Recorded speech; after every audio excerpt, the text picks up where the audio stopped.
Bonjour à tous, donc vous êtes arrivés à un moment très important de votre vie. Durant les 3 premiers jours, vous avez appris comment créer un site internet. Mais jusqu'à présent, votre site web est resté sur votre machine. Ça veut dire que vous n'avez pas la possibilité de montrer votre création à vos amis et aux membres de votre famille. Donc c'est le bon moment de montrer votre travail à vos amis, collègues, collaborateurs pour avoir le retour.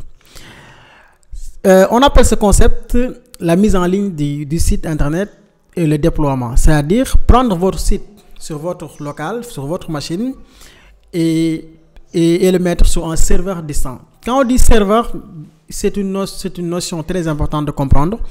C'est juste un espace qui est quelque part dans le monde. Vous allez mettre votre site là-bas. Imaginez quelque chose de simple. Par exemple, vous êtes étranger à Dakar. Vous avez besoin d'un espace ou bien d'un lieu où vous allez vous dormir, vous coucher, etc. Donc c'est la même chose. Vous avez votre site, vous êtes un étranger et vous voulez que votre site soit visible par tout le monde. Donc vous avez besoin d'un espace, d'un hébergement. Donc qu'est-ce que je vais faire? Je vais créer un dossier comme d'habitude. Donc nous sommes toujours à semaine 2, jour 4. Ok. Donc le jour 4 sera très simple parce qu'on ne va pas faire grand chose. On est là juste pour faire le déploiement. Donc je vais ouvrir ça avec mon iTerm. Donc je vais faire ici, je vais faire iTerm. Je vais ouvrir mon terminal. Donc je vais faire cd project Harala. Donc formation dev full stack. Semaine 2 jour 4 comme ça. MK. Donc je vais ouvrir ça avec mon VS Code. Ici, je vais créer un fichier qu'on va appeler index.html et un autre fichier style.css et un autre fichier readme.md. Readme, c'est quoi? C'est un fichier qui va expliquer le projet, qu'est-ce que c'est. Donc, je vais mettre ici semaine 2, jour 4, déploiement. Donc déploiement comme ça. Ok, donc on va déployer sur 2 serveurs. Sur le premier serveur qui est Netlify, ensuite GitHub Pages. Ok, donc on va déployer sur les 2 serveurs. Ici le lien c'est voici Netlify. Comme vous le voyez, le premier jour, on a vu HTML, tout ce qui est les bases HTML. Après, on a vu les Flexbox. On a vu hier responsivité et l'accessibilité HTML et CSS. Aujourd'hui, c'est le déploiement. Où est Netlify? Netlify, voici Netlify. Donc, je vais mettre le lien je vais mettre le lien ici. Ok, je vais mettre Netlify.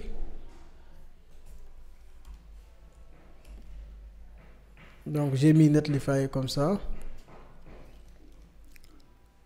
Ok. Donc je vais écrire ici Netlify, c'est bon. Ok. L'autre c'est GitHub Pages. Donc je vais faire quoi? Je vais chercher GitHub Pages. Ok. Donc voici GitHub Pages. Ok. Donc vous avez Netlify et GitHub Pages. Donc la première, on va découvrir Netlify d'abord. Donc Netlify, pour arriver sur Netlify, si vous tapez netlify.com, une fois ici, vous pouvez traduire la page si vous ne comprenez pas l'anglais. Ensuite, vous cliquez sur Login pour vous connecter ou bien Sign Up. Si vous êtes nouveau ici, vous cliquez sur Sign Up, c'est-à-dire s'inscrire. Vous avez différentes méthodes pour vous inscrire. Donc, vous pouvez vous inscrire avec votre compte GitHub, c'est ce que je vous recommande. Ou bien GitLab, Bitbucket, ou bien email. Donc, si vous n'avez pas de compte sur ces plateformes, vous pouvez utiliser votre email. Ok? Donc, faites l'inscription. Donc, une fois inscrire, vous cliquez sur Login, vous vous connectez. Donc, moi, je me connecte parce que j'ai déjà un compte. Donc, je vais me connecter avec mon compte GitHub. Donc, j'ai un compte GitHub, je vais me connecter avec. Voilà, il va demander une autorisation. Si tout est bon, ok, bon, il va vous ramener ici. Voilà, comme vous le voyez, moi j'ai déjà des sites ici. Ok. Donc pour pouvoir mettre un site ici, qu'est-ce que je vais faire? Comme vous le voyez, il y a Add New Site. Si vous traduisez le site, vous verrez ici ajouter un nouveau site. Donc je clique sur Add New Site. Il vous demande Import an existing project, Start from template, Deploy manuel. Donc il faut comprendre ces trois notions avant d'avancer. Import an existing project, ça veut dire que vous avez créé votre projet et le projet il est sur GitHub. Donc vous importez ce projet ici. Deuxième chose, Start from a template, c'est eux qui vont vous donner un template que vous pouvez utiliser. Deploy manuel, c'est de déployer manuellement. Donc on va utiliser déployer manuellement d'abord pour le début. Voilà. Donc qu'est-ce qu'on va faire? Sur ce fichier, je vais initialiser la page comme ça. Déploiement sur Netlify et GitHub Pages. Donc je vais faire un H2 déploiement Netlify. Ici aussi, vous pouvez linker votre CSS. Hein. It's up to you. Je vais mettre body. Donc vous mettre body comme ça et vous mettre max width de 960 pixels, margin auto. Ok. Donc déploiement Netlify. Ensuite déploiement GitHub Pages. Ok. Donc je vais démarrer le serveur pour vous montrer le site d'abord. Donc voici le contenu du site. On veut afficher ça mais sur internet, parce que pour le moment ça c'est visible seulement pour moi parce qu'il est sur ma machine. Ok, qu'est-ce que je vais faire? Donc on a déjà notre compte. Donc le déploiement manuel, comment ça se passe? On va faire quelque chose comme ça. Je vais réduire la fenêtre. Vous allez venir sur votre dossier là où se trouve votre projet, comme ici, comme vous le voyez. Je vais faire ça. Comme vous le voyez, voici le projet. Voilà. Vous faites un drag drop ici, comme vous le voyez. Vous cliquez comme ça. Voilà. Sinon aussi, vous pouvez faire, vous pouvez cliquer ici. Voilà, un dossier. Là, on fait ça, on le drag ici. Uploading. Il est en train d'uploader. Donc, il est en train de déployer le site. On va attendre. Voilà, voici le site. Vous cliquez ici sur ce lien, ici. Voilà, comme vous le voyez, déploiement Netlify. Ce lien est visible par tout le monde. C'est-à-dire, si vous êtes en France, USA, au Sénégal, vous verrez cette page si vous naviguez sur ce URL. Donc ça, c'est la première méthode sur Netlify. Netlify a plusieurs méthodes. Il y a une autre méthode qui est déployée automatiquement avec GitHub. Donc, c'est la dernière méthode que je vous montre. Donc, vous avez compris la première méthode, c'est le déploiement manuel. OK. Deuxième méthode, c'est d'utiliser GitHub Pages, comme vous le voyez. Voilà, comme vous le voyez. Website for you and your projects. Donc, ça permet de déployer directement. Vous pouvez venir ici et lire. Bon, lire comment ça se passe, tout ça dans la documentation. OK. Qu'est-ce que je vais faire pour pouvoir déployer sur Netlify? Il faut créer une repository, un dépôt. Donc, j'ai cliqué sur New. Ici, qu'est-ce que je vais mettre? Il faut que je regarde aussi le pattern que j'ai utilisé la dernière fois. Donc, c'est comme ça. Bon, le jour 3, on n'avait pas utilisé GitHub parce qu'il n'y avait pas beaucoup de choses. Donc, ici, jour 4. OK. Donc, jour 4. D'accord. Donc, vous créez public, vous mettez votre dépôt public, vous cliquez sur Create Repository comme ça. Voilà, voici les détails.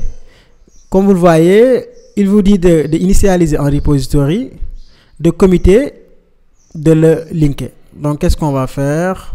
Sur ma machine ici, je vais faire git init, comme ça, comme vous le voyez. Voilà. Quand vous revenez sur VS Code, vous verrez cette icône ici. Voilà. Je vais créer un autre fichier que je vais nommer .git ignore. Bon, j'ai expliqué le concept. C'est pour ignorer certains fichiers. Par exemple, sur Mac, il y a ce qu'on appelle .distore. Donc, je vais l'ignorer comme ça. OK, je l'ai ignoré. Ensuite, qu'est-ce que je vais faire? Je vais linker mon repo ici. Donc, je vais faire ça. Je viens git init. Donc, je vais faire git add. Ça dit ajouter tout. Git commit -m. Donc, je vais mettre first commit. Après, je colle les URL pour linker. Donc, j'ai linké les deux. Qu'est-ce qui reste? Le reste à faire, c'est de pusher. Parce que jusqu'à présent, le travail qu'on a fait ici reste sur notre machine. Donc, pour l'amener ici sur GitHub, qu'est-ce qu'on fait? On fait git push -u origin main. Donc, on fait ça. Attendons un peu. Donc, une fois c'est fait, vous venez ici. Il faut s'assurer que votre code il est là, index.html. Voici Netlify GitHub page. Donc, à partir de là, vous cliquez sur Settings ou bien Paramétrage ou Configuration. Voilà, comme vous le voyez, vous cliquez sur Settings, vous descendez un peu. Vous descendez, vous descendez, vous descendez. Voilà. Donc, vous êtes là, vous cliquez sur Check it out here, GitHub Pages. Voilà. Ou bien vous cliquez sur Pages. Donc, il vous demande la source. La source, vous sélectionnez main, comme vous le voyez, main, root. Donc, il vous demande quel dossier. Donc, on est là, on clique sur Save. Voilà. Quand vous cliquez sur Save, il vous dit Your site is ready to publish. Donc, quand vous cliquez ici, donc vous ouvrez Site, parce qu'on n'a pas encore déployé. Donc, on descend un peu, on regarde. Qu'est-ce qu'il propose? Donc ici, il nous demande de faire, comment on appelle, de donner notre propre domaine. Ok, tac, tac, tac. Donc c'est bon. Donc il nous demande aussi d'avoir des thèmes. Donc pour le moment, nous, on n'a pas besoin de thèmes. Aussi, vous pouvez utiliser un domaine. Vous pouvez aussi utiliser le HTTPS. Your site is ready to publish at. Donc, ils sont en train de faire, de publier votre site. Donc, vous pouvez attendre un peu, quelques minutes, et le site sera en ligne. Ok, on va faire retour ici. On va cliquer là. Voilà, le site est publié maintenant. Donc, comme vous le voyez, il vient de publier le site. Voilà, comme vous le voyez. Quand vous cliquez sur ce lien, vous verrez les détails. C'est la même chose que Netlify, quand vous regardez. Ok, ça c'est la première méthode, comme vous le voyez, c'est déployer manuellement sur Netlify. La deuxième méthode, c'est de déployer automatiquement avec GitHub Pages. Troisième méthode, c'est de déployer avec Netlify, mais automatiquement. Ok, je vais vous montrer ça. Donc, une fois que vous êtes là sur Netlify, ici, voilà, sur votre page, vous cliquez sur Add New Site encore une fois, et vous cliquez sur Import an Existing Projects. Voilà. Il vous demande quelle est la source, où est-ce que vous voulez importer. Donc, vous cliquez sur GitHub. Voilà. Ils vont demander une autorisation de GitHub. Donc, vous cliquez sur Authorize Netlify. Une fois que vous autorisez, il vous ramène sur votre page ici. Il cherche les repositories. Donc, bon, vous pouvez rechercher ici, faire des recherches. Quel est le nom de notre repository? C'est DevFullStack Day4. Donc, je vais mettre ça ici. Donc, on va rechercher. Donc, il est en train de faire des recherches pour voir est-ce qu'il va trouver notre repository ou pas. Mais il faut savoir que, voilà, il a trouvé. Voici le repository. Il nous demande la branche. Donc, la branche, c'est main. Directory, bon, si vous avez différents dossiers, vous pouvez le mettre ici. Sinon, vous cliquez sur Deploy Site. Ok. Donc, on va attendre un peu.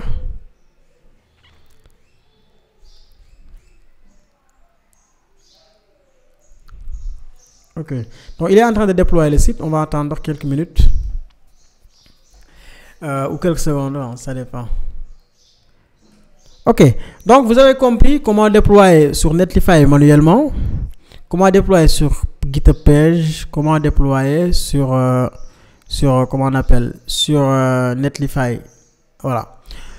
Donc là, vous allez me poser la question, quelle est la différence? Quelle est la différence entre déployer manuellement et déployer automatiquement?